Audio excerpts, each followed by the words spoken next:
by Jackson Ekwugum except for crass opportunism, blatant mischief and sheer dishonesty. It is unthinkable that any well-meaning Nigerian would dismiss the just concluded 21st African Senior Athletics Championship, aka Asaba 2018, as a failure in an article circulating online. Aside from the fact that it is unfair and illogical to assess the success or otherwise of a major championship like Asaba 2018 based on a few glitches here and there, Abati became a victim of social media rumors in his haste to execute a sinister agenda. Minor glitches to start with. It is nothing new to have minor glitches at major competitions like Asaba 2018. What is important is how the organizers rise up to the challenge. In the case of Asaba 2018, following the delay in flight connections for some athletes at the Lagos airport, Governor Ifeanyi Okowa moved swiftly and decisively to resolve the problem. Even though it was not the state government's responsibility, the governor engaged chartered aircraft at great expense to ensure the athletes were all on ground before the commencement of the games.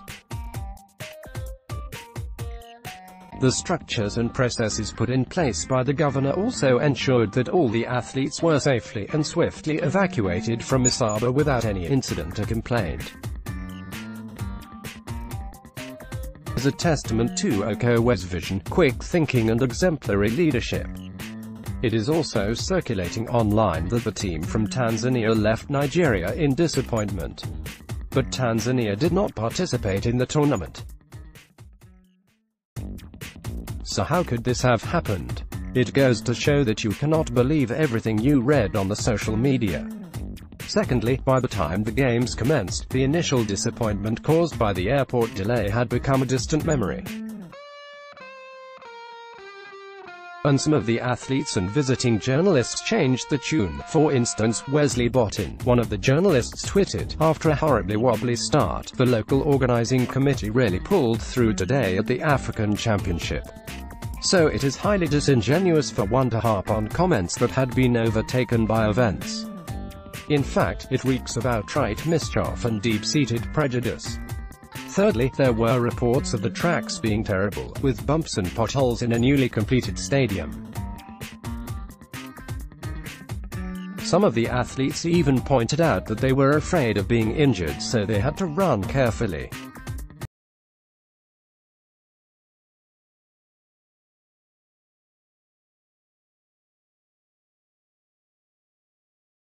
How silly can you get?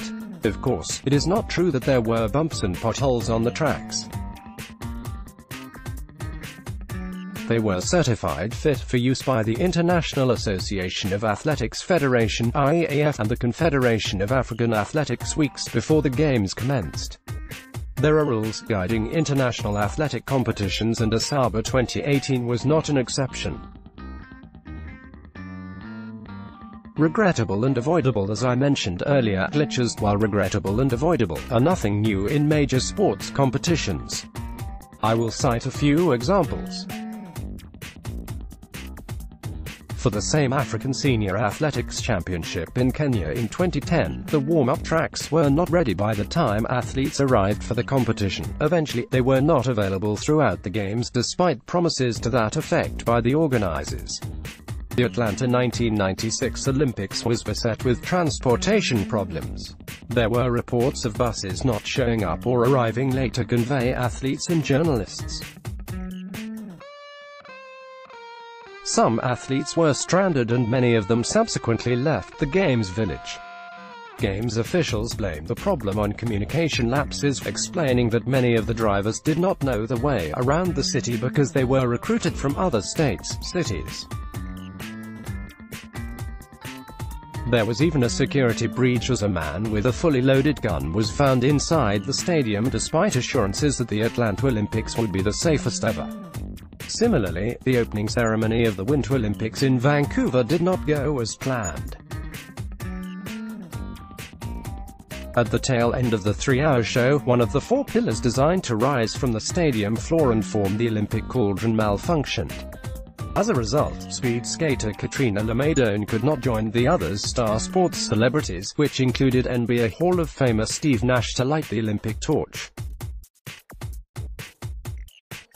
It is fair to say that Asaba 2018, which held from August 1 to 5, 2018, surpassed the expectations of the local organizing committee and even the Confederation of African Athletics. For the first time in the 39-year history of the competition, there were 52 countries that took part, 5 more than the previous record of 47. The tournament also featured a record number of 800 athletes, while the number of events competed for rose from 44 to 46. In the course of the competition, the sleepy town of Asaba burst into life as expectant spectators daily thronged the magnificent Stephen Keshi Stadium. There was a palpable feeling of joy and excitement as people trooped into the stadium to watch world-class athletes in action. It was obvious their enthusiasm was not dampened by media reports of the mix-up at the airport and the negative comments of so-called public commentators. It was 5 unforgettable days of exciting and entertaining athletic action, which saw Nigeria women claim gold in the 4x100 meters and 4x400 meters relays. Kenya topped the medals table, followed by South Africa and Nigeria. Daily attendance at the games was one for the records. On the last day of the competition, even though the 25,000-capacity stadium was packed to the brim, the stadium gates had to be locked by law enforcement personnel to keep away the surging crowd outside. This is rare for an athletic competition. It is pertinent to point out that the security was spot on and the crowd management excellent. In addition, there were no issues or complaints with the accommodation, feeding and transportation arrangements provided by the Delta state government. Scintillating musical performances, the competition ended on a very high note. Reggae gospel singer Bucci Efe of Big Brother fame and Aritse Femi delighted the enthusiastic crowd with scintillating musical performances. Almost half an hour after the competition had ended, the stadium was still filled to capacity as the spectators and many of the VIPs joined in the singing and dancing. It was simply a moment of joy and triumph for the Delta state government and the local organizing committee. The completion of the Asaba Township Stadium in less than 18 months was nothing short of miraculous given the history behind the stadium. This was a stadium that had defied attempts by previous administrations to reconstruct it. In fact, the foundation stone was laid by former President Olusegun Obasanjo in 2001. Driven by his commitment to deliver a successful championship for Nigeria, Governor Ogua gallantly rose to the occasion and tackled the issue of the stadium with bulldog tenacity. Today, the stadium is a beauty to behold and one of the few stadia in the country with fully covered stands. The warm-up tracks, equipment and facilities in the stadium are of the highest quality and standard. It is therefore fitting that it was renamed after the late football legend, Stephen Keshi. Residents of Asaba and environs who have yearned for sporting action in the capital city can now look forward to football matches and major competitions in this magnificent stadium. Economic benefits of hosting a major championship. It is an incontrovertible fact that hoteliers, transporters, contractors, retailers and so many others experienced a boom while the stadium was being constructed, as well as during the championship, which Nigeria last hosted in 1989. Add to that the fact that Governor Ogua has bequeathed a world-class sports facility for the use of current and future generations of Deltans, and you can fully appreciate the enduring gains of Asaba 2018. Who knows, some young Nigerians may have been inspired to dream of a future in athletics after witnessing the spectacle that was the 21st African Senior Athletic Championship. *Ekwugum is Manager, Communications, Government House, Asaba.